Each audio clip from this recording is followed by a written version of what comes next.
Depuis son apparition en 2009, le Bitcoin repose sur des fondations cryptographiques solides qui garantissent sa sécurité et son intégrité. Cependant, avec l'émergence de l'informatique quantique, une question se pose, cette technologie révolutionnaire pourrait-elle menacer l'avenir de la cryptomonnaie la plus célèbre au monde? Explorons les enjeux, les risques et les perspectives. La sécurité du Bitcoin, une affaire de cryptographie. Le Bitcoin utilise deux principaux algorithmes cryptographiques, l'ECATSA, Elliptic Curve Digital Signature Algorithm, pour la signature des transactions et SHA-256 pour le minage et la création des blocs. Ces mécanismes reposent sur des problèmes mathématiques complexes, considérés comme insolubles avec les ordinateurs classiques actuels.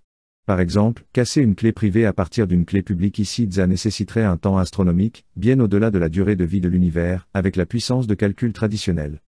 Mais l'informatique quantique change la donne.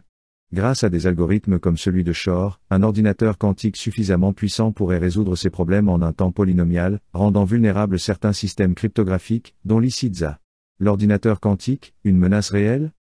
Pour l'instant, les ordinateurs quantiques existants, comme ceux développés par IBM, Google ou d'autres acteurs, sont loin d'atteindre la maturité nécessaire pour briser la cryptographie du Bitcoin. Ils opèrent avec un nombre limité de qubits, unités de base de l'information quantique, et leur stabilité est encore insuffisante pour exécuter des calculs complexes à grande échelle. Par exemple, casser une clé CDSA, nécessiterait des millions de qubits cohérents, alors que les machines actuelles en comptent à peine une centaine. Cependant, les progrès sont rapides. Si un ordinateur quantique viable voit le jour dans les 10 à 20 prochaines années, il pourrait théoriquement compromettre la sécurité des portefeuilles Bitcoin en dérivant les clés privées à partir des clés publiques exposées lors des transactions.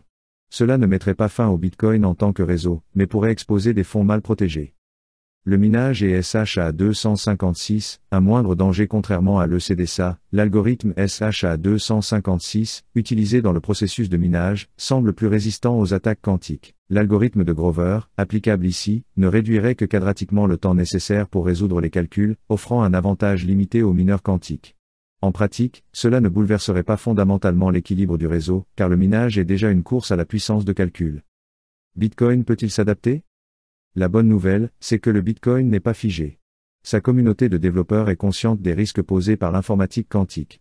Des solutions existent déjà, comme le passage à des algorithmes post-quantiques résistants, tels que l'Ampere ou XMSS pour les signatures. Ces changements nécessiteraient une mise à jour du protocole via un soft fork ou un hard fork, un processus complexe mais réalisable, comme l'a montré l'histoire du Bitcoin avec des mises à jour comme Segwit.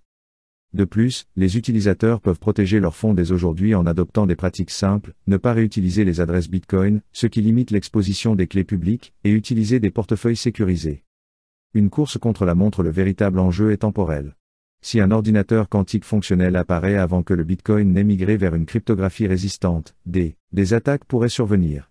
Mais les experts estiment que la fenêtre de vulnérabilité sera étroite, les crypto-monnaies évolueront probablement plus vite que les menaces ne se concrétiseront. Conclusion, une menace sérieuse, mais pas fatale. L'informatique quantique représente un défi pour le Bitcoin, mais pas une sentence de mort. Grâce à sa capacité d'adaptation et à la vigilance de sa communauté, le Bitcoin a les outils pour survivre à cette révolution technologique. Le quantique pourrait ébranler certains aspects de la crypto-monnaie, mais il est peu probable qu'il la casse complètement. Comme souvent dans l'histoire de Bitcoin, c'est une question de résilience et d'innovation.